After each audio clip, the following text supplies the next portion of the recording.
I can get paid twice as much to be this unappreciated. That's what I said to my manager, and a few months later, I was proved to be right. Plus, I got a little more appreciation. What I did was quit my job and go into the contracting market. And in this video, I'm going to explain how I did it, why I left a safe, permanent job to take a 5-week contract, and how this proved to be a career and life-changing decision. Here's how it all happened. I'd been working for over a year in a project management team for a large bank, the Royal Bank of Scotland, and I'd been working really hard. I'd contributed positively to the team, providing insights from my previous experience, learning new skills and approaches, and built a network that really valued me. I'd truly gone above and beyond, helping to set up an offshore team, contributing to various side projects, and I'd even managed to find the time to participate in the bank's ambassador program. Yes, me, an ambassador. I even picked up 3 minor awards and certificates for performance throughout the year. Consistently, I'd done more than my job description or performance targets required.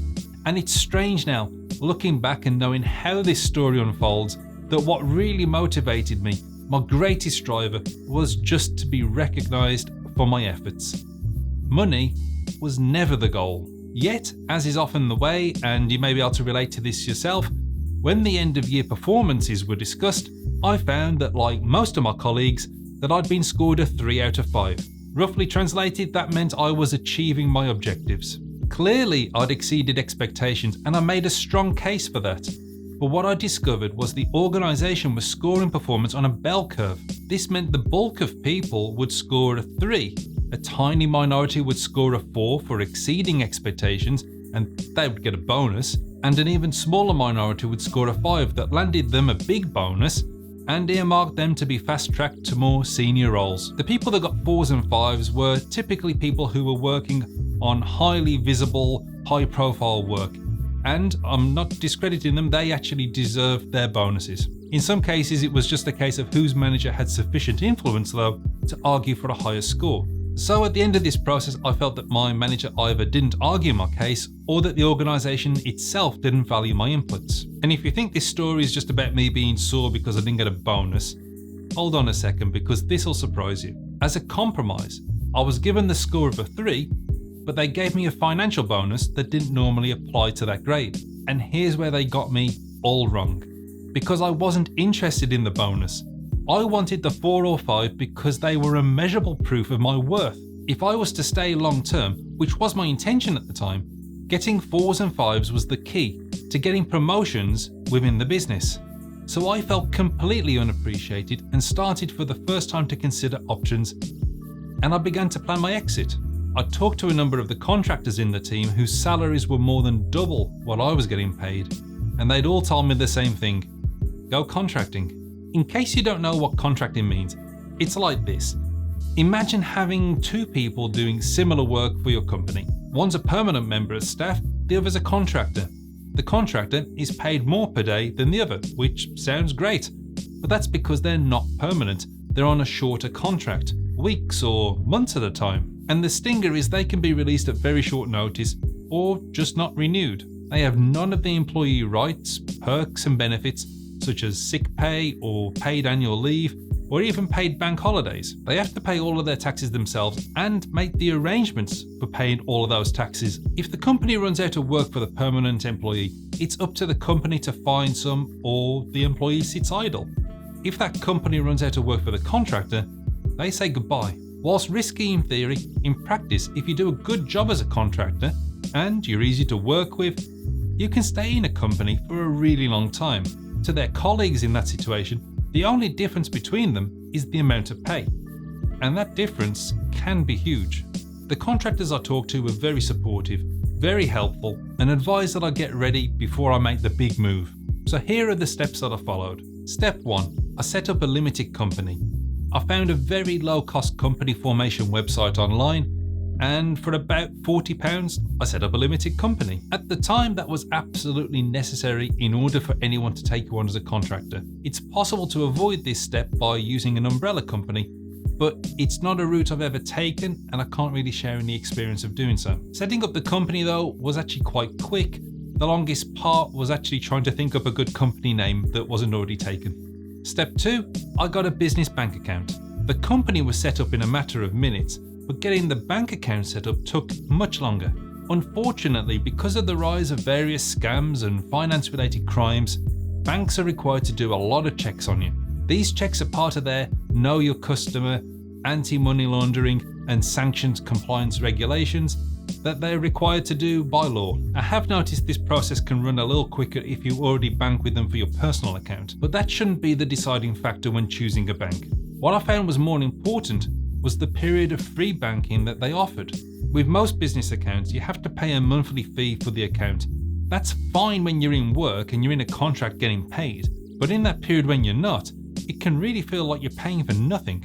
So I found an account that offered a period of free banking at the start, which ran for about a year before I got any charges. By the time I did start getting charges, I was already in a contract, I was already getting paid, and it was a small price to pay. Step 3, I got my CV up to date. Always have your CV ready to send within an hour, especially if you're looking for contractor roles. Getting a CV right is difficult. It's the kind of document that you're going to be tinkering with for years to make sure it's the best reflection of your experience and your capability. I rarely say anything should be perfect because I know that can have a paralysing effect on your outputs, but your CV does deserve special scrutiny.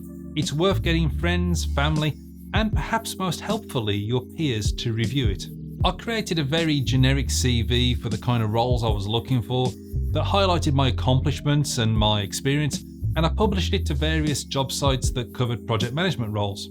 I was prepared to make amendments to it for specific opportunities where I might need to emphasise some skills. As it happened, I didn't need to. You see, I was lucky. Within a few days of posting the CV, I was approached by a recruiter for a role that actually turned out to be my first contract. If that hadn't have happened, I would have spent time watching job boards, updating my LinkedIn profile to be more recruiter friendly, and just doing much more to market myself. But as I say, I was lucky. I was contacted about a role with one of the world's biggest banks, Barclays, for a 5-week contract. They were happy to wait for me to complete 1 month of notice with my current post, which meant I could leave RBS on good terms. This isn't always the case. There are contracts out there that need people much faster, sometimes within days. But my roles tended to be in the financial services sector, and I found that the HR process with the background checks and onboarding, it tends to take a few weeks. So if you're available within a month, that's normally not a problem for them. The idea was, if I got accepted, the contract would last for 5 weeks, with a chance to be extended for months, maybe even years. So I went for it. And I'll probably do another video in the future about the interview process. It does deserve its own video, just so I can express how much I dislike doing job interviews. In this case, it was 2 phone interviews, one with a program manager, the other with a PMO manager. They were just checking my skills, my attitude, and clearly not focused on my long-term aspirations and cultural fit.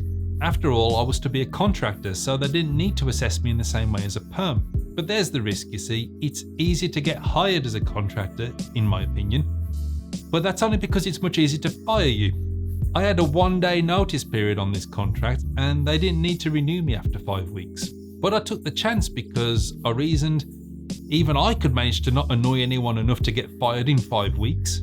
And even if it didn't lead to an extension, it would pay a gross equivalent to nearly 1/3 of my current annual salary.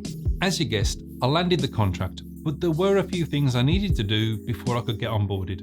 I had to obtain professional indemnity insurance, which needed to provide £2 million in cover, just in case I did anything that broke the big international bank. This wasn't optional, this was absolutely mandatory in order to commence onboarding. Then I needed to get some more insurance. You see, as I was walking home the week before the contract was due to start, a large truck swerved off the road and mounted the pavement right in front of me. It missed me and it wasn't even that close, but my mind went to a whole bunch of what-if scenarios. If you've got a permanent job and you die, then sometimes the company pays your next of kin, and if you just get injured, they'll certainly put you on sick leave until you recover. But this protection doesn't exist as a contractor. So there I was, thinking about death, sudden injuries, long-term health conditions, and so on. So I went home and signed up for a variety of life and health insurance policies.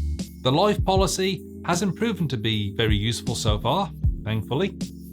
But the health policy was essential for getting fast treatment whenever needed. And that's really important because if a contractor is unable to work due to sickness, they don't get paid anything. There's no sick pay for contractors, so you need to plan these things for yourself.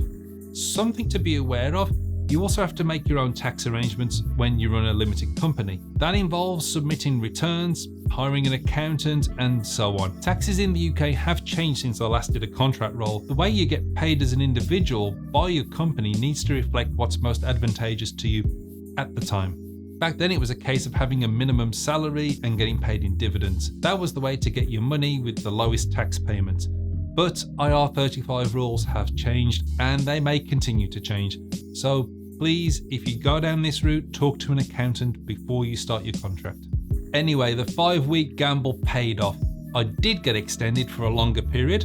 My salary more than doubled and led to the following life changes. My first payment as a contractor paid off the small credit card and overdraft debt that I'd been struggling to pay for a number of years. By the second month, I was investigating the best savings accounts and investments. It's weird, but this seems to be more important when you have money to work with. My third payment covered my wedding costs. It was low cost, to be honest. We eloped, but that's another story. And just over a year after I'd become a contractor, we'd saved enough to put down as a deposit on our first house. All life-changing events that only happened because I got into contracting. It didn't last though. A few years later, things changed and I went back to being a permanent employee again. And if you're interested in hearing about that one, let me know in the comments. If you found that interesting, I hope you hit the like button so YouTube knows to share it with more people. And if you're thinking about starting a career in project management, then I think you should take a look at this video over here.